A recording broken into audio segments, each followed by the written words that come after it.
वक्फ संशोधन bill pass को लेकर कई मुस्लिम समुदायों में हलचल मची हुई है। वहीं कई समुदाय ऐसे भी हैं जो इस बिल के पास होने की वजह से खुश हैं। हालांकि संसद के दोनों सदनों लोकसभा और राज्यसभा में बिल पास कर दिया गया है। देश के कई बड़े शहरों में वक्फ बिल के विरोध में जगह जगह प्रदर्शन हुए। सदनों में दोनों बिलों के पास होने के बाद से इसे राष्ट्रपति की मंजूरी मिलने के बाद पारित किया जाएगा। ऐसे में ये बिल पारित होने से AIMPLB ने भारत की राष्ट्रपति द्रौपदी मुर्मू से तत्काल मुलाकात का समय मांगा है। खबरें हैं कि AIMPLB इस बिल पर चिंता व्यक्त करने वाला है। जी हां, all India Muslim personal law board के संसद द्वारा पारित वक्फ संशोधन बिल पर अपनी चिंता जताने के लिए राष्ट्रपति द्रौपदी मुर्मू से तत्काल मुलाकात का समय मांगा गया है। इससे पहले कि राष्ट्रपति इस बिल को मंजूरी दें, AIMPLB के प्रवक्ता डॉक्टर SQR इलियास ने बोर्ड के महासचिव मौलाना फजलुर रहीम मुजद्दुई की ओर से लिखे गए पत्र के विषय को शेयर करते हुए लिखा कि अधिनियम द्वारा पेश किए गए संशोधन में महत्वपूर्ण बदलाव शामिल हैं, जो वक्फ संस्थान के प्रशासन और स्वायत्तता को प्रभावित करते हैं, जिन्होंने ऐतिहासिक रूप से धार्मिक और धर्मार्थ गतिविधियों में महत्वपूर्ण भूमिका निभाई है। आइए जानते हैं कि इस मुलाकात का मकसद आखिर में है क्या। All India Muslim personal law board के पत्र में कहा गया है कि राष्ट्रपति से मिलने का हमारा मकसद हाल ही में पारित वक्फ संशोधन विधेयक 2025 और देश भर के मुस्लिम समुदाय के लिए इसके बारे में अपनी गहरी चिंता व्यक्त करना है। बोर्ड ने आगे कहा कि अधिनियम पूरी तरह से असंवैधानिक है और देश के मुसलमानों पर हमला है। हमारा मानना है कि अधिनियम के प्रावधानों पर गंभीरता से पुनर्विचार की जरूरत है, क्योंकि वो भारत के संविधान के तहत मिले मौलिक अधिकारों के लिए असंगत है, विशेष रूप से धार्मिक स्वतंत्रता, समानता और धार्मिक संस्थानों की सुरक्षा के संबंध में। AIMPLB ने कई समाधानों पर चर्चा की मांग की है। AIMPLB ने राष्ट्रपति मुर्मू से अनुरोध किया है कि वो मामले की गंभीरता को देखते हुए सुविधाजनक समय पर शीघ्र अपॉइंटमेंट दे, ताकि उन्हें चिंताओं से अवगत कराया जा सके और संवैधानिक ढांचे के भीतर संभावित समाधानों पर चर्चा की जा सके। हालांकि विपक्षी दल और all India Muslim personal law board समेत कई मुस्लिम संगठन इस बिल का लगातार विरोध कर रहे हैं। वक्फ संशोधन विधेयक पर भाजपा नेता मोहसिन रजा कहते हैं कि ये विधेयक पिछड़े और गरीब मुसलमानों के कल्याण के लिए है। विपक्षी दल इसे नकारात्मक तरीके से देख रहे हैं। किसी भी मौजूदा कानून में कोई बदलाव नहीं किया गया है। वक्फ बोर्ड को व्यापक अधिकार कांग्रेस ने 2013 में दिए थे और अब इसमें संशोधन किया गया है। आइए सुनते हैं भाजपा नेता मोहसिन रजा ने क्या कुछ कहा। परिवर्तन कर दिया गया है जिससे कि सारे मुसलमानों की प्रॉपर्टियों को छीन लिया जाएगा। वक्फ की प्रॉपर्टियां सब मस्जिद है और दरगाह और इमामबाड़े और जितने भी कब्रिस्तान हैं छीन लिए जाएंगे।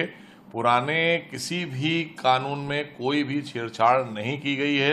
अमेंडमेंट बोर्ड में जो बोर्ड को अपार शक्तियां कांग्रेस ने दी थी 2013 में, जिसके चलते गरीब मुसलमानों का हक छीना गया था, आम मुसलमानों के राइट्स को छीना गया था। तमाम हिंदू भाइयों की प्रॉपर्टी को धारा 40 के तहत अपने में दर्ज किया गया। तमाम मुसलमानों की जो अलग औलाद प्रॉपर्टियां थीं उनको डिलीट करने का काम किया गया उस एक्ट का सहारा लेकर, तो उसको हटाने का काम किया है। तो ये तो बहुत अच्छा काम हुआ है ताकि हमारी वक्फ की प्रॉपर्टियां सुरक्षित रहें। और अब जांच होगी, जो प्रॉपर्टियां गलत तरीके से वक्फ बोर्ड ने हटा दी या दर्ज कर ली वो वापस भी ली जाएंगी और वापस ली भी जाएंगी। और ये हमारे पास एक्ट की कॉपी, ये कॉपी को पढ़ना पड़ेगा सब लोगों को। और तमाम हम अपने मुस्लिम समाज के भाई बहनों से जरूर कहेंगे कि इस कॉपी को जरूर पढ़ लें। ये अमेंडमेंट है जो 25 का एक्ट बन गया है, अब वक्फ एक्ट से इसको जोड़ा जाएगा, तो इसलिए इसको पढ़ना जरूरी है। ये पढ़ेंगे नहीं, बगैर इसके पढ़े आप जो है लोगों को गुमराह कर रहे हैं। और ये वही लोग हैं जिनके पास वक्फ की अकूत संपत्तियां हैं। ये वो धर्मगुरु हैं जो पार्टियों के नेता हैं। देखने में आपको लग रहा होगा कि ये धर्मगुरु हैं, क्योंकि ये धर्मगुरु नहीं है। ये सब पार्टियों के नेता हैं, चाहे कांग्रेस के हों, चाहे समाजवादी पार्टी के हों या अन्य पार्टियों के हों, क्योंकि कई धर्मगुरु तो अपनी पार्टी बनाकर चला रहे हैं, जैसे वो असदुद्दीन ओवैसी साहब। तो इस तरह के लोग हैं जिनके पास वक्फ की अकूत संपत्तियां हैं। वो 2013 का अमेंडमेंट एक्ट कांग्रेस लाई थी, उसके तहत उन्होंने कब्जी की और कब्जा करने के बाद वो बैठे मालिक बन के। तो ऐसी प्रॉपर्टियों को खाली कराना और उनका वेलफेयर करने के लिए गरीब मुसलमानों का ये बिल लाया गया है। ये हमारे हित का बिल है और उन लोगों के लिए न्याय का बिल है, उनके इंसाफ के लिए लाया गया है जिनकी प्रॉपर्टियां धारा 40 के तहत वक्फ में दर्ज कर ली गई। तो वक्फ बाय यूजर वाला तो और कोई भी चेंजेस नहीं है। इस एक्ट को जब पढ़ेंगे तो सब चीजें सामने आएंगी। आपको बता दें, केंद्र सरकार द्वारा लाया गया वक्फ संशोधन विधेयक 2024 राज्यसभा में भी बहुमत 128/95 से पारित हो गया। भाजपा की अगुवाई में एनडीए सरकार के पास आवश्यक संख्या बल था, जिसके कारण विपक्ष सदन के पटल पर विधेयक को रोकने में नाकाम रहा। संसद में केंद्रीय मंत्री रिजिजू ने बताया कि अब सेंट्रल वक्फ काउंसिल में 22 मेंबर होंगे। एक्स ऑफिशियल मेंबर को मिलाकर 4 से ज्यादा गैर मुस्लिम सदस्य नहीं होंगे। वक्फ बोर्ड के 11 सदस्यों में 3 से ज्यादा गैर मुस्लिम नहीं होंगे। उन्होंने ये भी कहा कि जब बिल ड्राफ्ट हुआ था और आज जो बिल यहाँ पे है उसमें काफी सारे चेंजेस किए गए हैं। जो लोग कहते हैं कि जेपीसी में हमारी बात नहीं सुनी गई, उन्हें मैं बता दे रहा हूँ कि विपक्ष के कहने पर कुछ संशोधन भी किए गए हैं। लोकसभा में भी वक्फ संशोधन विधेयक 2025 पर, जिसकी सुनवाई 2 अप्रैल की देर रात तक चली, करीब 11 घंटे लंबी चर्चा के बाद मतदान भी हुआ और कुल 520 वोटों में से पक्ष में 288 और विपक्ष में 232 वोट पड़े।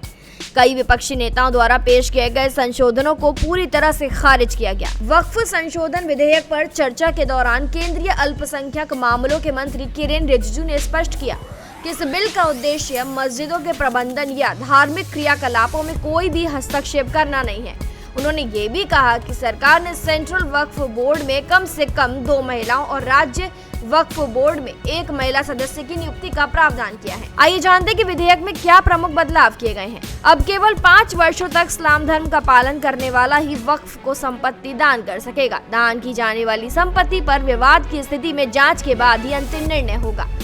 वक्फ बोर्ड में गैर मुस्लिम सदस्यों की संख्या बढ़ सकती है।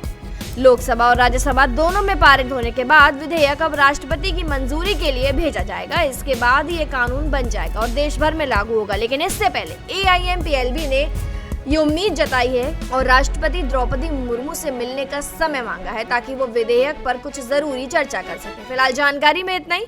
खबरों के लिए सब्सक्राइब करें भारत एक्सप्रेस।